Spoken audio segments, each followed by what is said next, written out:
عملت انترفيو وبعد كده اتقبلت، وانا حاليا في الرياض، في جيم في الرياض شغال هناك.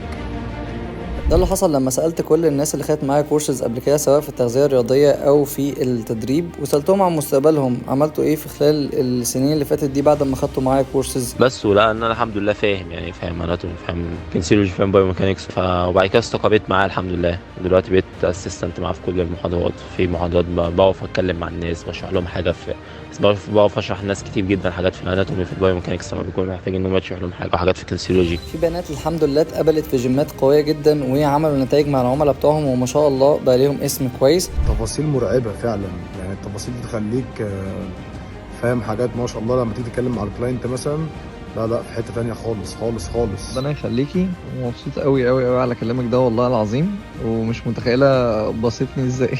فشكرا كتير، ومبسوط ان هو يعني فرق معاكي في حياتك يعني. أول حاجة خدتها معاه كورس التغذية، في معاه كورس تشريح وعلم الحركة. بصراحة الراجل ده في حتة تانية.